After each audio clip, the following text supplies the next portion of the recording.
Mateus capítulo 7, versículos 13 e 14. Entrai pela porta estreita, porque larga é a porta, e espaçoso o caminho que conduz à perdição. E muitos são os que entram por ela. E porque estreita é a porta, e apertado o caminho que leva à vida, e poucos há que a encontrem. Ezequiel capítulo 22. Versículo 14. Porventura estará firme o teu coração? Porventura estarão fortes as tuas mãos nos dias em que eu tratarei contigo? Eu, Senhor, o disse e eu mesmo farei.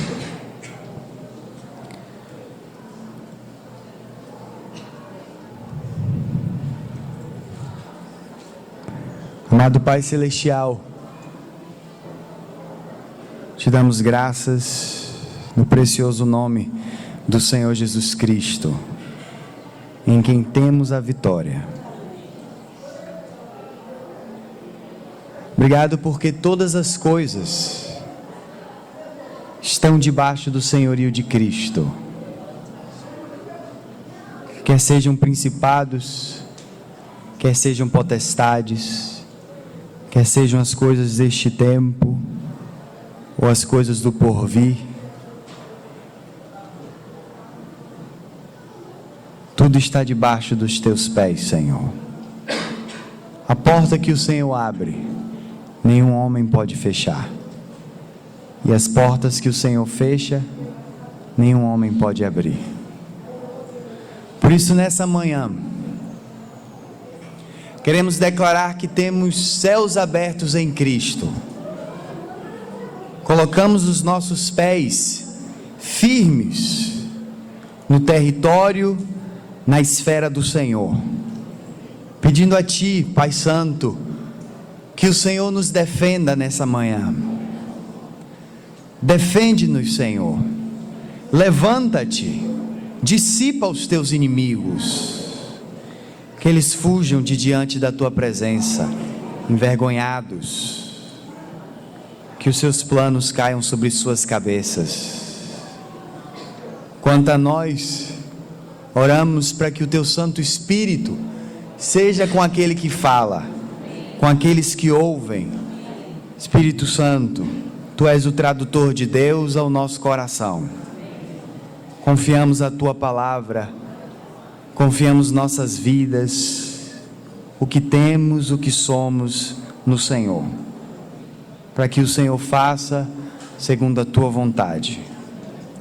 Também oramos a Ti, Senhor, que o Senhor destrua todo tipo de resistência da parte do diabo, que o Senhor cinja as nossas mentes, que o Senhor nos conceda cingir-nos e estarmos prontos para a guerra.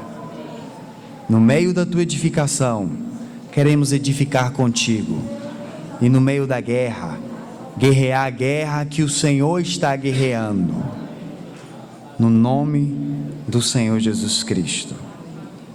Amém e amém.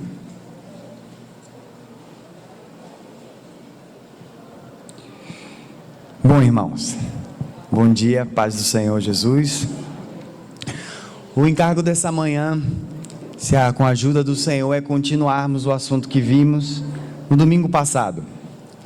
Domingo passado, o Senhor nos permitiu ver alguns aspectos de questões relacionadas à disciplina de Deus. Nós temos entendido pelas Escrituras e pelo seu Santo Espírito que o mesmo Deus que nos concede graça, que nos concede amor, que nos concede estarmos firmes diante da sua presença, é o mesmo Deus que lida conosco, porque esse mesmo Deus de paz é um Deus que quer tratar aquelas coisas que estão dentro de nós, que se levanta contra a sua edificação, que se levanta contra aquilo que o Espírito Santo quer fazer. Sabemos que o Espírito do Senhor tem uma obra maravilhosa para fazer com os seus filhos, mas o maior problema o maior impedimento para que o Espírito Santo consiga fazer o que Ele quer fazer, somos nós mesmos. Nós somos o maior problema nessa grande obra. Então, aos poucos, o Espírito do Senhor tem que ir nos conduzindo por caminhos para ir tirando aquilo que é palha, para ir tirando aquilo que é madeira, para ir tirando aquelas coisas que estão em nós, mas que não fazem parte da edificação de Deus, não fazem parte do material com que Ele edifica a sua casa. Então hoje eu gostaria de considerar um tema com os irmãos. Nós vimos alguns aspectos sem concluir, porque o Espírito do Senhor está em todos os seus filhos.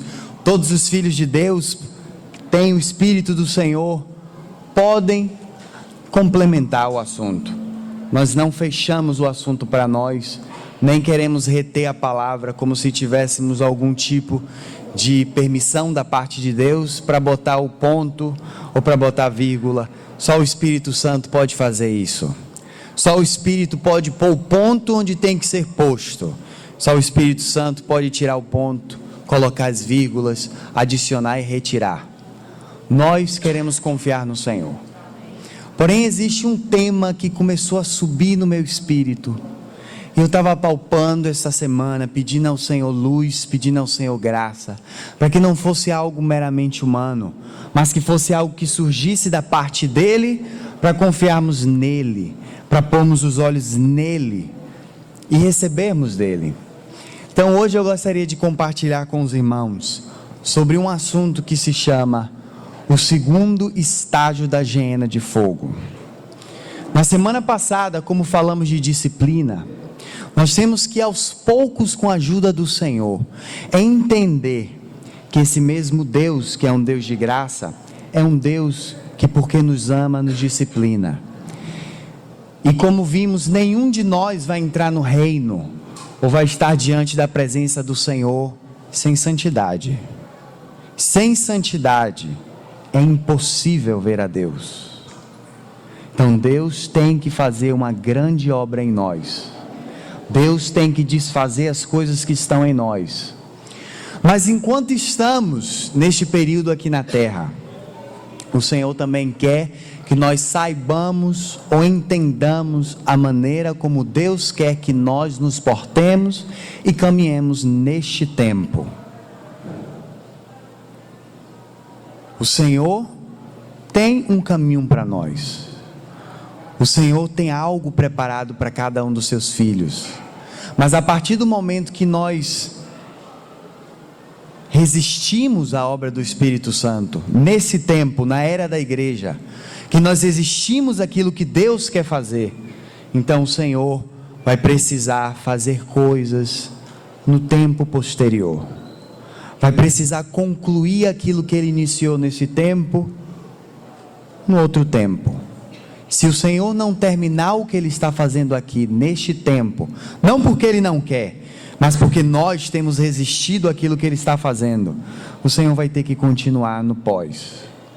Então hoje eu gostaria de olhar alguns textos com os irmãos, que o Espírito Santo do Senhor tenha total liberdade de carimbar no nosso coração aquilo que Ele quer carimbar, e que aquilo que é meramente humano seja retirado, e aquilo que é dele fique, e isso que é dele vai ser para edificação. Então vamos ler no Mateus capítulo 25, com a ajuda do Senhor. Mateus capítulo 5, perdão.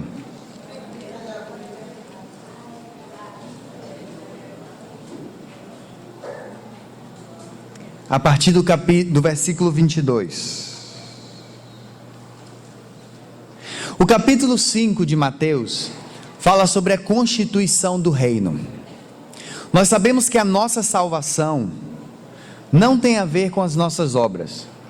A nossa salvação tem a ver com a obra perfeita de Cristo na cruz do Calvário. Porque Ele morreu na cruz do Calvário, e essa vida indestrutível veio ao nosso espírito, porque nós cremos na sua obra, então nós somos salvos.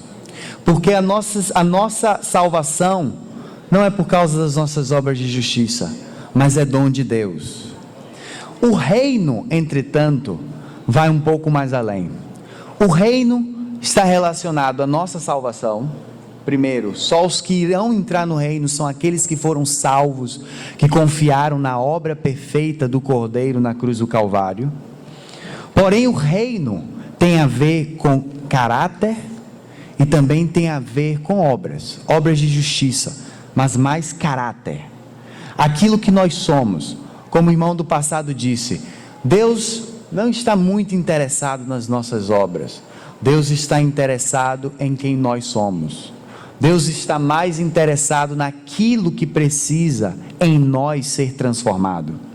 Deus não pode ser enganado. O Senhor sabe exatamente quem somos. O Senhor sabe exatamente como está o nosso coração. O Senhor sabe exatamente o que precisa ser tirado e aquilo que precisa ser posto em nós. O Senhor sabe como concluir a sua obra. Então, o reino do Senhor, aquele que está no trono, que é o próprio Senhor, Ele só vai permitir que aqueles que vão entrar no reino, Ele só vai permitir que aqueles que entrem no reino sejam aqueles que tenham o caráter do rei. Ou seja, que no reino não vai entrar pessoas sem caráter. No reino não vão entrar pessoas que não foram transformadas. No reino não vão entrar pessoas que não se submeteram à obra do Espírito Santo, ao ministério do Espírito Santo. No reino só vão entrar os vencedores do Cordeiro. Se não formos vencedores nesse tempo, que então espera aos filhos de Deus? Se nós não formos trabalhados e transformados neste tempo, o que Deus vai precisar fazer conosco no pós, na era do reino? Será que não nos sobe ao coração que o nosso Deus é um Deus de santidade e um Deus que não negocia com aquelas coisas que são seus princípios? Será que nós já consideramos que nós estamos diante de um Deus que é fogo consumidor e que todas as coisas, a sua própria essência é fogo consumidor? Lá em Apocalipse diz que os seus olhos estão como chamas de fogo que discernem as coisas. Ninguém pode se esconder diante de Deus, diante do tribunal de Cristo. Nenhum de nós vai poder ter alguma desculpa. Diante do tribunal de Cristo, nós estaremos expostos diante dos olhos daquele que tudo julga e sabe, e não pode ser enganado, e não pode ser ludibriado. Agora nós podemos talvez viver uma vida que não condiza com as Escrituras, mas vocês lembram da história da parábola das virgens, das nécias e das prudentes? Todas elas tiveram a mesma oportunidade de ter o óleo não somente no espírito, mas pagar o preço para que o Senhor pudesse encher as suas almas do óleo. Mas em um momento todas elas adormecem. Nós temos entendido que adormecer nas Escrituras fala de morte. Todas elas adormecem.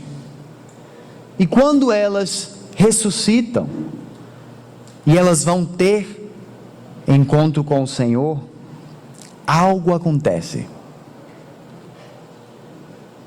Na ressurreição dos mortos, elas ficam expostas. O que de fato foi feito por Deus dentro dessas irmãs, ficou exposto umas às outras. Quando aquelas 5 prudentes percebem que quando as 5 nécias percebem que aquelas 5 prudentes tinham bastante azeite para poder ter luz e se encontrar com o Senhor, elas ficam desesperadas, e elas tentam pagar o preço em um momento em que já não se pode pagar o preço. Esse tempo de Deus, que Deus nos deu aqui na terra, é o tempo para a gente pagar o preço, levar o agravo, para que o Senhor consiga fazer algo em nós.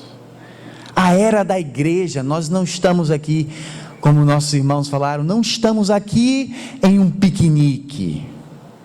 Estamos no meio de uma guerra, mas também no meio da edificação de Deus, e Deus quer edificar no meio da guerra, mas Deus também quer que os seus filhos cooperem com Ele, quer que nós dizemos sim a Deus, Ele quer que nós dissemos: Senhor, nós queremos aquilo que o Senhor quer, nós não queremos o que nós queremos fazer, mas queremos o que o Senhor quer fazer. Então, quando aquelas virgens, elas ressuscitam, elas ficam expostas, fica evidente exatamente aquilo que Deus fez na vida de cada uma. E quando o Senhor voltar, o nosso tempo encerra. Quando o Senhor voltar, vai ser exposto exatamente o nosso coração, exatamente aquilo que Deus fez em nós vai ficar exposto, não somente para Deus, mas para todos os santos, e também para todos os santos anjos do Senhor. Por isso que agora eles ficam como testemunhas, olhando a terra, percebendo a terra, vendo os filhos de Deus, observando como se nós fôssemos peixinhos dentro de um aquário, para ver quem corre contra a correnteza. E claro que os anjos do Senhor, eles estão também torcendo para que os filhos de Deus cheguem, sejam transformados. Toda a criação geme pela manifestação dos filhos maduros de Deus. Toda a criação está gemendo para que aquilo que é de Cristo seja manifestado nos filhos de Deus, para que os filhos de Deus amadureçam e reinem com Cristo, e assim aqueles tronos vão ser estabelecidos nos ares. Quem são esses que vão se assentar nos tronos? Esses são os vencedores do Cordeiro, aqueles que seguiram o Cordeiro aonde quer que ele ia, aqueles que mesmo em face à morte, ali fala da morte da alma, mesmo em face à morte, não amaram suas vidas, mas levaram agravo por causa do nome do Senhor. Os irmãos estão percebendo que existe um chamado, existe uma maneira que Deus deseja que os seus filhos caminhem neste tempo? Você sabia que em meio à guerra que nós estamos vivendo, Deus está construindo algo no seu coração que não pode ser removido por nenhum vento, nenhuma turbulência? Você sabia que mesmo você sendo um vaso de barro, Cristo está formando a excelência do seu poder em você? Nós somos vasos de barro, mas aquele que habita no nosso espírito não é de barro. Aquele que habita no nosso espírito é o Deus Trino, o Deus que tudo pode fazer, o Deus que pode transformar o barro que está sem forma em um homem, pode soprar no fôlego de vida. E como falamos, esse mesmo Deus que colocou todas as coisas, as partículas do universo que estavam naquele caos, aquela coisa, aquele agitar estranho, tohu babohu, esse mesmo Deus, Ele é o Deus que habita no seu espírito. Ele pode colocar as coisas que estão em caos em você, em controle e em governo, uma vez que nos submetamos livremente e sinceramente ao Espírito Santo. Mas o Senhor, esse mesmo Espírito, Ele quer que nós saibamos que existem alguns perigos que nós podemos ficar expostos. Vamos ler o capítulo 5 e, com a ajuda do Senhor, buscar entender com Ele o que o Senhor quer falar. No capítulo 5, do 1, vai falar sobre as bem-aventuranças, ok? Mas no versículo 1 diz assim: e Jesus, vendo a multidão, subiu a um monte, e assentando-se, aproximaram-se dele os seus discípulos. Ou seja, que isso que nós vamos falar não é para o mundo. O Senhor separou os seus discípulos para conversar com eles privado, falar a eles alguns assuntos do reino. E ele continua, e abrindo a sua boca, ensinava quem? Aos discípulos, dizendo: bem-aventurados. O Senhor foi falando as bem-aventuranças. Bem-aventurados os pobres em espírito, porque deles é o reino dos céus. Bem-aventurados que choram, porque serão consolados.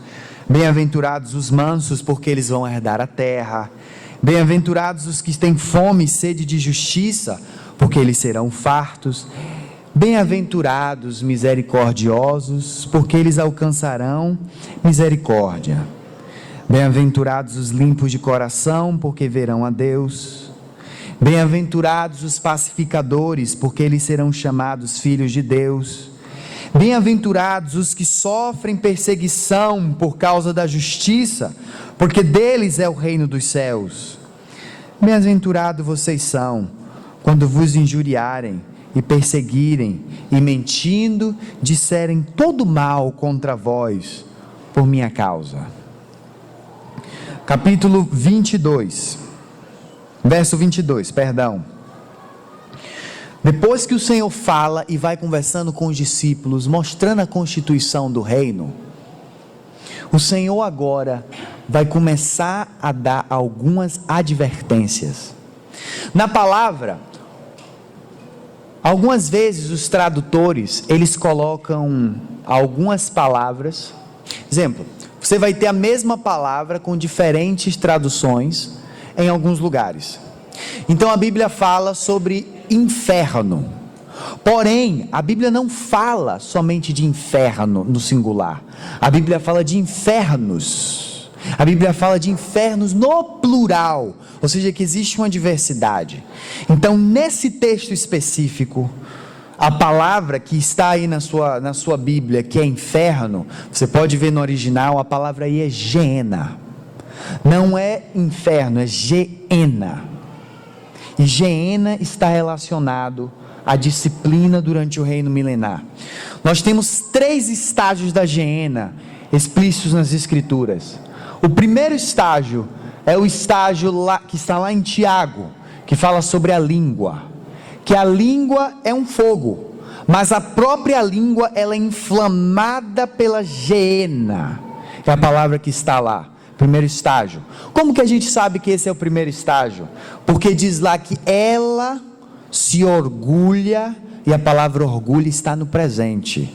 Então ela tem se jactância, ou ela se orgulha neste tempo, e ela é um fogo, e ela mesmo que é um fogo, ela é inflamada pelo fogo do inferno, ou seja, da Geena. E esse fogo da Geena toca na língua, e a língua ela vai queimando toda a roda da criação. É o que diz em Tiago, como se fosse um dominó, como se fosse um telefone sem fio. Já viu essa brincadeira? Ayla diz para Felipe: caixa. Chega lá do outro lado, o quê? Triângulo. Marcelinho fala ali Bíblia. Chega lá do outro lado, dicionário. A mesma coisa. A língua é um fogo. E essa língua ela é inflamada pelo fogo da Geena no seu primeiro estágio. O terceiro estágio da Geena é o que é explícito lá em Apocalipse, que vai falar sobre a disciplina. A disciplina, as pessoas que vão ser lançadas no lago de fogo. Terceiro estágio da Geena. Mas o segundo estágio da Geena, o Senhor começa a falar aqui. E como que a gente sabe que esse assunto do segundo estágio da Geena é um assunto para a igreja? Porque o Senhor separou os discípulos. O Senhor, a princípio, separou os discípulos para falar com eles pessoalmente, privadamente sobre esse assunto. Então o Senhor vai dizer: existem certas coisas que deixam um cristão exposto ao fogo da Geena. A disciplina durante o reino milenial. Vamos lendo. O Senhor vai começar dizendo assim, 22. Vamos começar do 17. Não cuideis que vim destruir a lei ou os profetas. Não vim destruir, mas cumprir. Porque em verdade vos digo, que até que o céu e a terra passem, nem um jota ou um tio jamais passará da lei, sem que tudo seja cumprido.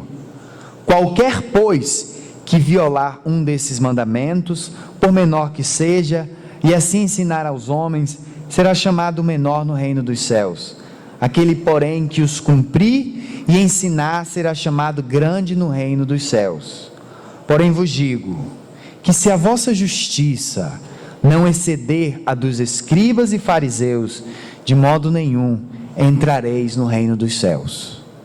E aí o Senhor começa: ouvistes o que foi dito aos antigos: não matarás.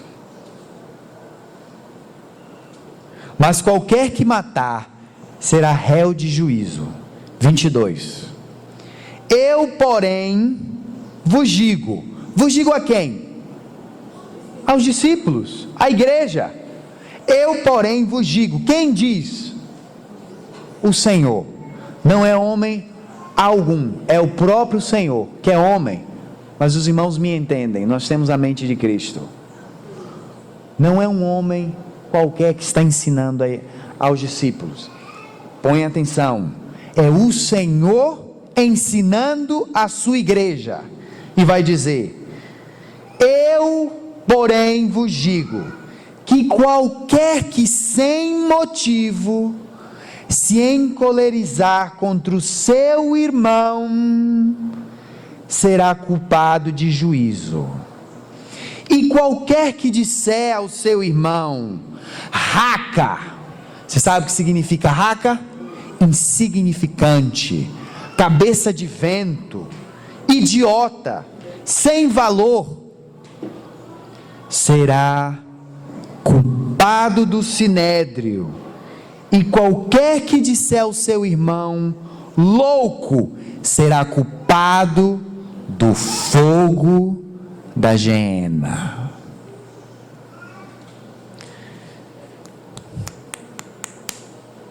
Ai, ai, ai. Qualquer um que se encolerizar contra o seu irmão e falar palavras tolas ao seu irmão, é culpado do fogo da geena. O Senhor aqui começa a nos abrir a perspectiva de que os filhos de Deus, alguns, vão sofrer o dano da segunda morte. Alguns dos filhos de Deus vão precisar ser purificados pelo fogo, se saírem desse tempo sem tratar os assuntos como o Senhor quer que sejam tratados. A primeira instância que deixa um filho de Deus exposto ao fogo da geena é falar mal do irmão. E não somente falar mal do irmão, mas classificar o irmão em um nível, pondo ele como alguém que é louco. Você já teve essa experiência de subir ao seu coração tamanha injúria contra o seu irmão, que você vem ao seu coração chamar esse irmão de raca, de louco, de idiota? Irmãos, são coisas que surgem no coração do homem, não são coisas que estão longe de nós, são coisas que surgem no coração bifurcado, pecaminoso do homem. O Senhor quer que nós saibamos que Ele mesmo vai julgar os assuntos do seu povo. Deus não vai deixar os assuntos do seu povo debaixo de uma crise. A palavra hipocrisia, debaixo da crise, pôr as coisas debaixo do pano. Deus não vai botar as coisas debaixo do pano. Deus vai julgar cada assunto como precisa ser julgado, como precisa ser tratado. Se nós tratamos uns aos outros como se o nosso irmão fosse insignificante, naquele dia nós vamos ter que dar conta ao Senhor, e não sabemos quantos açoites que esses assuntos podem trazer para nós? Qual o nível e o grau de disciplina que esse assunto pode chegar a nós? Nosso coração deve tremer diante desses assuntos. Não devemos ser levianos, porque o Senhor está nos avisando. O tribunal de Cristo, um irmão do passado uma vez disse que o tribunal de Cristo é esperado por aqueles que se santificaram, porque o tribunal de Cristo é para premiar, mas é temido, é de temor para aqueles que viveram uma vida sem santidade na terra. Não pense que o tribunal de Cristo vai ser algo tão simples assim, algo tão leve. No tribunal de Cristo, Deus vai julgar cada assunto como precisa ser julgado. Se nesse tempo nós não tratamos e julgamos os assuntos como precisam ser tratados, lá a coisa vai ser diferente. Se você falou ao seu irmão, se você injuriou o seu irmão, enquanto vocês estavam no caminho, e você não tratou o assunto, no tribunal de Cristo, você pode ser achado culpado e ser lançado na gena de fogo para ser tratado desses pecados. Nós temos a oportunidade da parte do Senhor de tratar os assuntos aqui e agora. Vamos avançando. Mateus capítulo 5. Portanto, de 23, se você trouxer a tua oferta ao altar, e aí você se lembrar que teu irmão tem alguma coisa contra ti, deixa ali diante do altar a tua oferta, e vai, reconcilia-te primeiro com teu irmão, e depois vem e apresenta a tua oferta. Concilia-te depressa com o teu adversário, enquanto vocês estão no caminho. Enquanto vocês estão no caminho. Irmãos, quantos assuntos na era da igreja não foram tratados de forma correta? Quantos assuntos no nosso coração, um contra os outros, nós não temos a coragem de tratar da maneira correta? A advertência do Espírito Santo é que se você tem um problema com o seu irmão, ele não diz amanhã resolva o assunto, ele não diz daqui a uma semana resolva o assunto, ele diz depressa. Essa palavra tem que estar marcada na tábua do nosso coração. Se você tem um problema com um irmão, depressa reconcilia-te com teu irmão, porque você não sabe quanto tempo na agenda de Deus tem para você e para aquele seu irmão. Você pode viver 50 anos e o seu irmão partir com 40 anos, e depois que o seu irmão é tirado do caminho, você já não pode tratar o assunto aqui. O assunto fica para o tribunal de Cristo. E no tribunal de Cristo, o Senhor vai tratar o assunto corretamente. No tribunal de Cristo, o Senhor não vai botar pesos que nós colocamos. No tribunal de Cristo, o Senhor não vai julgar com o paradigma que nós julgamos os nossos irmãos. No tribunal de Cristo, Deus vai julgar cada um de forma justa. É importante que nós estejamos em atenção ao Espírito Santo que habita em nós, porque o Espírito Santo pode te incomodar 1, 2, 3, 4, 5, 6, até 10 vezes o Espírito Santo pode te incomodar, e ainda mais, e toda vez que o Espírito Santo te incomodar, vá e conserte o assunto. É quantas vezes o Senhor mandar. Claro que existem casos em que o irmão não quer te perdoar. Como que acontece nesse assunto? Se você fez até onde o Espírito te conduziu a fazer, fique em paz, o assunto foi resolvido. Se o seu irmão não quer resolver o assunto, ele está diante do Senhor. No tribunal de Cristo, as coisas vão ser postas, cada pingo nos seus is. E isso deve trazer assombro ao nosso coração. Porque todos nós, todos os filhos de Deus terão que comparecer diante do tribunal de Cristo. Todos os filhos de Deus. Você é filho de Deus? Então um dia Deus vai chamar o seu nome para você dar conta do que você fez com o seu corpo. Um dia está determinado por Deus para que se ouça: Gabriel Couto Pires, da cidade de Salvador, Bahia, levanta-te, vem diante do trono, porque agora será julgado o que você fez, tanto de bom quanto de mal. Ou seja, que tantas coisas boas que você faz, quantas coisas mais que você faz, estão escritas no seu livro. Existe um livro, não é somente o livro da vida que é aberto, mas também os livros, no plural. Existem livros que estão escritas a sua história, aquilo que você faz. Talvez você tenha feito atrás dos panos, escondido, escondido fazendo as coisas, mas naquele dia não vai ter pano para se esconder.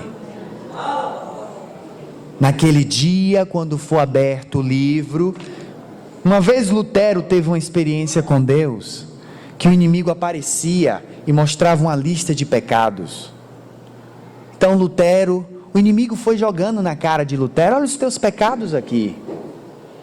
Então Lutero deixa o inimigo falar tudo e depois fala assim para ele: você esqueceu um monte de pecado, você não escreveu um monte aí, mas olha aí no final da lista. Então o inimigo abriu assim as páginas e foi ver lá no final da lista. Sabe o que estava escrito? Perdoado pelo sangue do Cordeiro. Isso vai ser a diferença no tribunal de Cristo. Vai ter lá escrito, porque as coisas estão sendo escritas, mas vai ter lá escrito: fulano, Gabriel, no dia tal, no dia 14 de outubro de 2002, fez tal assunto a tal horário, em tal lugar. Mas pode estar lá escrito: perdoado pelo sangue. Mas também pode estar escrito asterístico. Vocês já viram lá em Apocalipse escrito assim: ao vencedor, de maneira alguma riscarei o seu nome do livro. Ao vencedor, ou seja, que tem alguma situação aí nos bastidores do conselho de Deus, que alguns santos vão ter alguns asterísticos nos nomes. Vai ser aberto o livro. Você não tratou esse assunto, hein? Você tapou os ouvidos. Por isso que o Senhor diz: quem tem ouvidos ouça o que o Espírito diz às igrejas. Porque tem alguns que têm tapado os ouvidos para não ouvir o que o Espírito tem dito às igrejas. E se você tapa o ouvido para o que o Espírito tem dito às igrejas, você fica surdo. Começa a criar coisas no seu ouvido, tapando o ouvido, e aí você começa a ter comichões para escutar essa doutrina, porque você resiste ao Espírito Santo. Mas o Espírito vai tentar, uma vez: ei, está errado, outra vez está errado o assunto, outra vez está errada, ok, você não quer tratar? Já entra em outras instâncias do tribunal de Cristo. Tem uma situação no tribunal de Cristo, que são irmãos, está nesse assunto, são irmãos que começaram a esbofetear outros irmãos, enquanto eles pensavam que o seu Senhor tinha se atrasado. Não é essa a experiência que a igreja tem vivido todos esses anos, enquanto o Senhor ainda não vem? muitos começam a dizer: Ele não vai vir, ou o Senhor vai se atrasar ainda mais. Comamos, bebamos, casemos, fazemos as nossas coisas, tenhamos as nossas casas apaneladas. O Senhor vai se atrasar. Irmãos, o Senhor não se atrasa. O Senhor está esperando que cheguemos ao conhecimento das coisas, porque Ele é misericordioso. Mas quantos assuntos na era da igreja que não foram tratados adequadamente? Irmãos começam a esbofetear outros irmãos. Você sabe que nós podemos esbofetear uns aos outros com muitas coisas? Podemos esbofetear os nossos irmãos com as nossas palavras, com as nossas ações, com as nossas atitudes. Podemos esbofetear uns aos outros com o nosso amor, que não é o amor de Deus. Podemos esbofetear uns aos outros com a nossa consideração humana. Podemos esbofetear uns aos outros com o nosso cuidado meramente humanos com os outros. Você sabia disso? Que você pode estar esbofeteando o seu irmão por estar meramente trabalhando em si mesmo e não em Cristo? Tudo que vem de Cristo serve para edificação. O que vem de nós, irmãos, meramente de nós, serve para jogar no fogo e incinerar. Não serve para nada os nossos trapos de imundícia. Mas o que é de Deus, sim. O que é de Deus nós temos que receber uns dos outros. Então começa a esbofetear um, começa a esbofetear o outro, começa a fazer algo contra o irmão, começa a se achar superior, porque eu tenho tal posição, eu posso falar como eu quero com meu irmão, porque eu tenho lido as escrituras, ou sei alguma coisa das escrituras, eu posso subjugar meu irmão, falando mal de um, falando mal do outro, achando que Deus não está prestando atenção. Irmãos, enquanto você está aí sentado na sua cadeira, você também está diante do trono. Você sabia disso? Que nós estamos ao mesmo tempo aqui e diante do Senhor? E que o Senhor está prestando atenção em cada ação que você faz? Jó diz: Deus passou na minha frente, passa por mim e eu não o percebo. Deus passa aqui e eu não o percebo. Deus está conosco, assim como o ar que você respira, Deus está aqui. E o Senhor não negocia com os seus princípios. Não sabeis vós que o juízo de Deus inicia dentro da sua própria casa? A qual casa somos nós? Começa a esbofetear um, começa a esbofetear o outro. Sabe o que a palavra diz? E veio o seu Senhor. Veio o Senhor desse servo que estava esbofeteando. E você sabe qual é a palavra que é utilizada ali? Dicotomia. Você pode olhar no original. Dicotomia. Você sabe o que significa dicotomia? Dicotomia significa literalmente dividi-lo na metade. Nós não temos noção do que será o tribunal de Cristo. Temos que confiar no Senhor, mas andar sinceramente com Deus. A palavra diz: aquele servo que começou a esbofetear os seus irmãos será dicotomizado ou separado no meio. Nós não sabemos o que isso quer dizer. Também não quero entrar em especulações. Deixar a palavra aí como está, dicotomia. E ele avança, ele vai dizer assim: concilia-te depressa. Você tem um problema com seu irmão, o Espírito Santo está dizendo algo no seu coração que você precisa consertar? Vá depressa. Você não sabe se daqui a alguns minutos ou algumas horas vai aprazer a Deus te tirar da terra. Você não sabe se hoje o Senhor vai te chamar daqui para estar diante da sua presença. Vai ser dito: louco, hoje pediram a sua alma. E o que você tem preparado? Para quem é? Para quem que você tem preparado a sua alma? Hoje pode ser o dia, não sabemos, não podemos dizer a data da vinda do Senhor, porque a palavra diz, não nos dá permissão para tal, mas o Senhor pode voltar para você hoje, o Senhor pode voltar para mim hoje. Você pode dormir e despertar diante da presença do Senhor. Você pode sair daqui e o Senhor te chamar para a sua presença. O que você tem preparado? Como está a situação da sua alma? Para quem você tem guardado tesouros?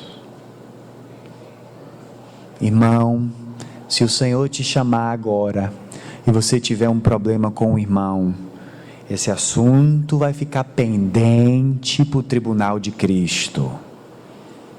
E já já, se Deus permitir, a gente vai ver algumas disciplinas do tribunal de Cristo. Ele continua e diz assim: para que não aconteça que o adversário te entregue ao juiz, e ao juiz te entregue ao oficial, e te lancem na prisão. Ou seja, aqui, os cristãos, pelas escrituras, alguns vão ser lançados em prisão, porque não trataram os assuntos como tinham que ter tratado. E diz lá, em verdade, essa expressão é importante, o Senhor que está falando, em verdade, em sinceridade, eu digo a vocês, que de maneira nenhuma vai sair dali, até que pague o último centavo. Você pode ter um problema com o irmão, e lá no seu livro está contabilizado 20 anos, são 1000 anos de reino milenar, pode estar lá, porque Deus não sonda somente os nossos problemas, Deus sonda mais interior, vê as coisas que estão comidas de bicho lá dentro. Então pode estar lá escrito, Ele que vai dizer, 20 anos, 10 anos, 50, 200, 800, 1000 anos, para poder pagar por aquelas coisas que negligenciou enquanto estava na terra. E ele avança, vai dizer assim, não sairá dali, ninguém, irmão. A mão de Deus é muito forte, é a mão mais forte que existe. Ninguém pode tirar a mão de Deus quando Ele põe a mão. Ninguém pode abrir a porta que Deus fecha. Ninguém pode abrir o céu que Deus fecha. Ninguém pode fazer chover se Deus diz que vai ter seca. Ninguém pode dizer, onda, passa desse nível, se Deus disse até aqui você vai. A palavra de Deus é eterna. E se for encontrado digno de ser posto em prisão, não tem ser que possa tirar o cristão de lá. Deus sabe exatamente como tratar conosco. Deus nos ajude, que nós tenhamos um coração para que isso ocorra aqui, não lá, para que o Senhor nos trate aqui, e o Senhor alcance o que Ele quer alcançar aqui. Deus não quer te disciplinar assim lá. Deus quer que quando você chegue lá, Ele ponha as coroas na sua cabeça, coroa da vida, a coroa incorruptível, a coroa da alegria, coroa da vida. O Senhor quer te coroar, o Senhor quer te vestir de glória, de esplendor com Ele naquele dia. O Senhor não quer te disciplinar lá, o Senhor quer te disciplinar aqui, como amigos, como você sendo servo dEle, confiando nele, pondo a sua expectativa nele, suas intenções nele, com sinceridade, expondo o seu coração a Deus, expor o coração a Deus. Senhor, isso eu não consigo, exponda ao Senhor, e quando o Senhor trazer o assunto, não dá coices,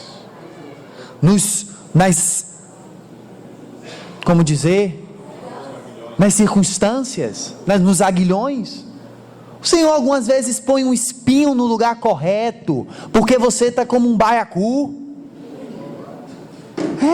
O baiacu, ó, tenham conhecido a palavra, tenham conhecido em oração. Irmãos, nós podemos genuinamente ter uma vida profunda espiritual com Deus, e ainda assim no fundo do nosso coração ter uma mancha de orgulho, uma mancha de lepra, que o Senhor está vendo. Então o Senhor vai botar as circunstâncias, né? Vai colocar um espinho, e aí quando o baiacu incha, poca e Paulo, Senhor, tira de mim o espinho, a minha graça te basta. Senhor, tira de mim esse espinho, Senhor. Senhor, por favor, Senhor. Paulo, a minha graça te basta. Quando você está fraco, sou eu quem te faço forte. Fraqueza não tem nada a ver aqui com pecado, nada a ver. Fraqueza aqui nesse texto quer dizer uma situação, uma circunstância que Deus põe na sua vida para você parar de confiar em você mesmo, para você parar de confiar na sua habilidade, para você parar de confiar no que você pode fazer com sua mão. Então o Senhor coloca lá o espinho. Outras vezes o Senhor coloca a mão debaixo da coxa, e a coxa puxa, e agora você não vai pisar da forma que você pisava antes. Agora você vai botar o pé, aqui dói. Aqui o Senhor me ensinou que aqui dói. Se eu tocar aqui, é fio desencapado. O Senhor vai botando circunstâncias em nós. O Senhor vai dizendo, ó, tal assunto precisa acontecer na vida de tal filho. Irmãos, vou dizer o que o irmão do passado falou. Cada detalhe, por menor que seja, passa pelo crivo da vontade de Deus para que chegue na sua vida. Cada detalhe. Ainda que o Senhor não quer que soframos pelos pecados que cometemos. Sofrimento, segundo Deus, provoca arrependimento em nós. Mas Ele não quer que a gente provoque sofrimento em nós mesmos, pecando. Não é disso que o Senhor está falando. O Senhor está dizendo que as circunstâncias da nossa vida, cada detalhe que acontece na nossa vida, é para nos conduzir a Cristo. Cada detalhe foi desenhado, designado, preparado por Deus, para que você chegue até Cristo. O Senhor não vai deixar o seu povo cru. Deus precisa cozinhar. Deus precisa experimentar. Deus precisa colocar tempero nas coisas. Precisa colocar o tempero de Deus. Está faltando sal, o Senhor joga sal, como diz lá em Marcos, que alguns vão ser salgados para o fogo. Sal. Está precisando de um pouco de cilantro, não, cominho. Joga o cominho. Ei, papai, está precisando de alho. Coloca o alho. Aí depois que vê que a primeira porção do bolo embaixo já ficou bom, em cima ainda está cru. Então, ó, vira e deixa ali sendo experimentado um pouquinho mais. E quando está experimentando, e o fogo está subindo, e o alho está queimando, e a hortelã está queimando, e você está gritando, o Senhor vai te dizendo: a minha graça te basta. Calma, segura. Cadê os meninos? Segura aí, moça. Segura a emoção, segura, confia no Senhor, confia em mim. Vocês não lembram? Sadraque, Mesaque, Abidnego estava na fornalha, mas só que quando eles pensavam que estava só os três, tinha o quarto homem lá dentro. Esse quarto homem era Cristo. E diz que nem o cheiro do fogo estava neles. Deus pode abrir o mar. Deus pode destruir as tropas de Faraó. Deus é quem envia as 7 pragas. Deus é quem faz o tempo. Ele não está preso ao tempo. As 10 pragas. Deus pode ir adiante no tempo e voltar no tempo. Para Deus, nada é impossível. Inclusive te transformar à imagem de Cristo. Oh, glória! Porque Deus pode e Ele vai fazer. Está doendo, mas está aprendendo. Está sofrendo, mas só que não está mais cru. Antes você estava cru, ninguém conseguia comer. Mas agora você já não está mais cru. Ou seja, aquela experiência que doeu, batalhou, bateu, doeu, o músculo puxou, te transformou. E Deus alcançou algo que ninguém pode tirar. Porque eu tenho por certo, que as tribulações deste tempo presente não se comparam com a glória que há de vir, de ser revelada. Você é um vaso de barro, e Deus está fazendo algo no seu interior. Um dia, esse vaso de barro vai quebrar. Paulo disse que não estava esperando a morte. Paulo disse que estava esperando ser revestido do corpo glorioso. Mas partir estar com Cristo é muitíssimo melhor. Um dia, como eu lembro de Marcelinho falando um dia esse dedo que está com joanete, você não vai ter mais joanete. Um dia a coluna que dói para puxar um peso, você não vai ter mais essa dor. Um dia esse corpo mortal vai ser revestido da imortalidade de Cristo, e então vai se ecoar pelo universo: ó morte, onde está a tua vitória? Onde está o teu aguilhão? Mais uma vez, quando Cristo se manifestar, nós vamos ser manifestados com Ele em glória. Você já pensou nisso? Que o que Deus está fazendo no seu interior é para alcançar algo indizível. Cada provação, cada tribulação, cada sofrimento, cada perseguição, cada fofoca, cada coisa que falam de você, se você receber bem, pode ser uma gota de ouro da parte de Deus, edificando o novo corpo. Você não sabe que o Espírito Santo está tecendo esse novo corpo glorioso em você? Nós, em um piscar de olhos, seremos transformados à imagem de Cristo. Vamos estar com Cristo para sempre. O trabalho de Deus, irmãos. Mas Deus quer também que tenhamos atenção. Para terminar, gostaria de ler com os irmãos Mateus capítulo 22, versículo 1.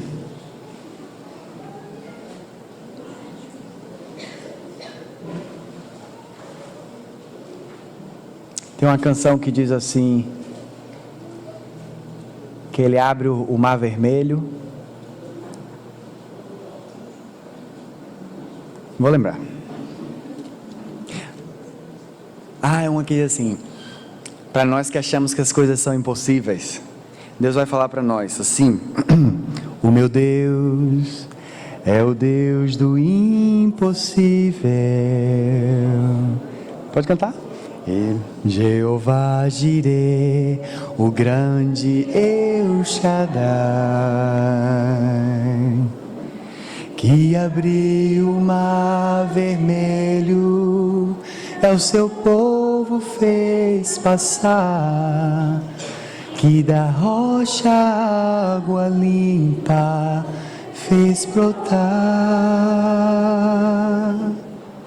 O meu Deus é o Deus do impossível, que liberta encarcerados das prisões, faz da estéril mãe de filhos, restaura a alma do ferido, e dilata o amor nos corações. Aleluia! Eu já não sei mais o resto. Cegos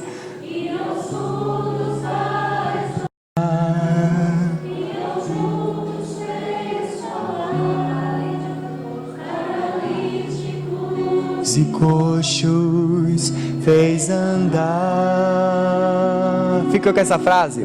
O meu Deus é o Deus do impossível. Ele é o mesmo.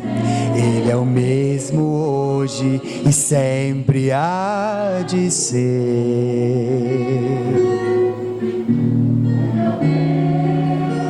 É o Deus do impossível.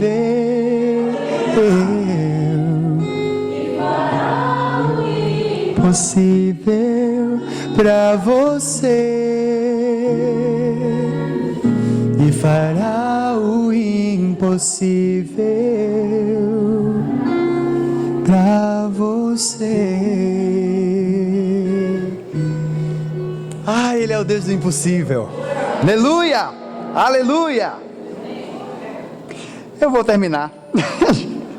Vamos terminar com Eclesiastes. Os irmãos guardam Mateus. Vamos lá em Eclesiastes, bem rapidinho.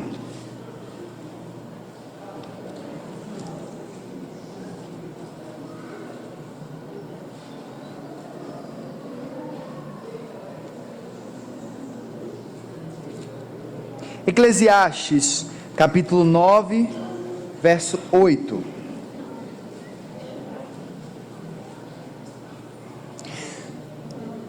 Em todo tempo, todo tempo, todo o tempo, todo tempo, todo tempo, todo o tempo. Fale comigo, todo o tempo, todo o tempo, em todo o tempo, sejam alvas as tuas roupas, e nunca falte o óleo sobre a tua cabeça. Vamos ler juntos? Em todo o tempo sejam alvas as tuas roupas, e nunca falte o óleo sobre a tua cabeça. As vestiduras é santidade. Nunca falte santidade na nossa vida. Nunca. Não pela sua força. Deus é aquele que é santo e que te santifica. E nunca falte o Espírito Santo sobre as vossas cabeças. Isso quer dizer, nunca falte o governo do Espírito Santo sobre a nossa vida. Vamos orar, confiando no Senhor, como Ele dispôs os assuntos. Sabe que eu estava com outra canção no coração, que é uma que diz assim, que Ele fez o povo de Israel passar no meio do mar, enquanto Faraó vinha atrás. Alguém lembra? De Cassiane. É de Cassi. Como é que é? Como é que é? É essa aí mesmo.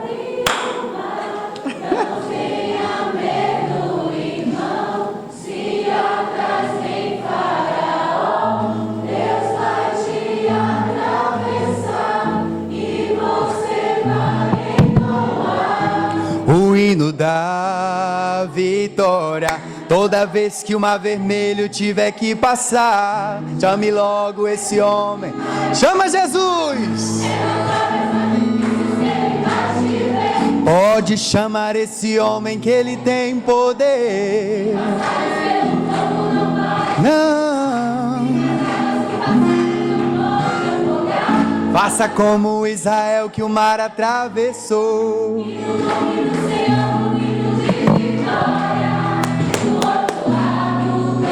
No começo, quem é esse? Quem é esse, não?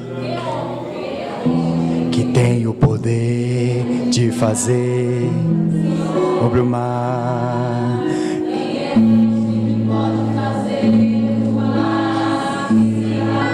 Levante seu coração para Deus.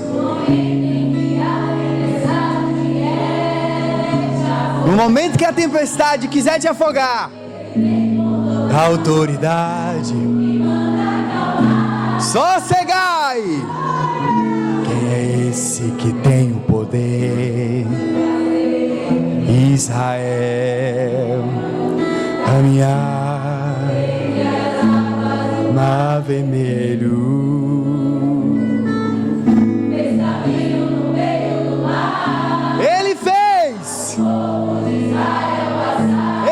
faz passar. Oh, glória! Você pode levantar, irmão, pode levantar. Vamos louvar.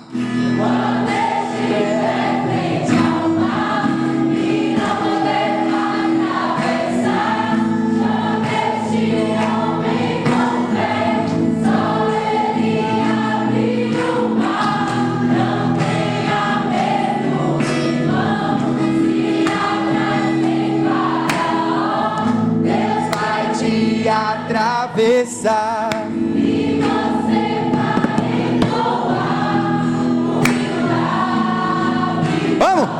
Toda vez que o mar vermelho tiver que passar, chame logo esse homem para te ajudar. Vem, Senhor! Derrama a tua vida, Senhor, tua unção sobre teu povo, tua libertação, Senhor. Faça como Israel que o mar atravessou. No outro lado cantou. Quando estiver juntos. Quando estiver frente ao mar que não puder atravessar, chame este homem com fé. Só ele abriu o mar. Não tenha medo, irmão. Se atrás vem Faraó, Deus vai te atravessar e você vai entoar o hino da vitória. Toda vez que o mar vermelho tiver que passar, chama logo este homem para te ajudar. É nas horas mais difíceis que ele mais te vê. Pode chamar esse homem. Se passares pelo fogo não vai. Sadraque, Mesaque e Abidinego. Faça como Israel que o mar atravessou. De vitória no outro lado cantou. Do outro lado cantou. Você vai cantar do outro lado. Glória a Deus. Do outro lado cantou.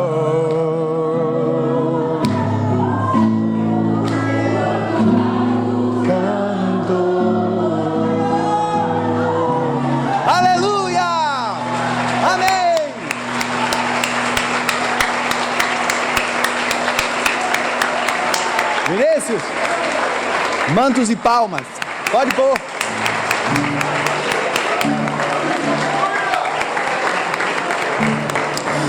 Olha lá.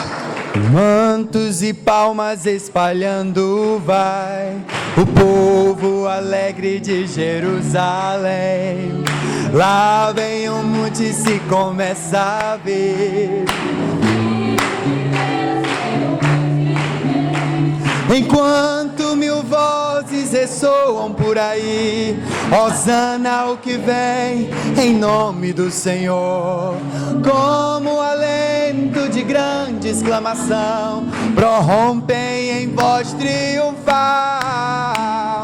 Hosana,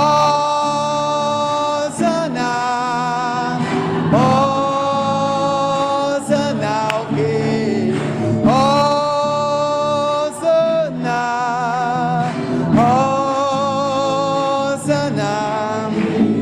Como na estrada de Jerusalém, um dia também poderemos cantar. Aleluia!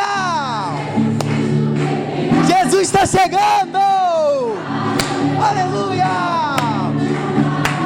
Enquanto mil vozes ressoam por aí, hosana o que vem em nome do Senhor. Como alento de grande exclamação, prorrompem em voz triunfal.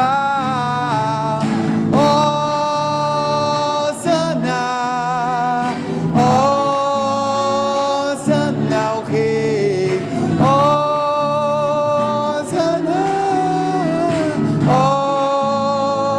hosana ao Rei. Como na estrada de Jerusalém, um dia também poderemos cantar.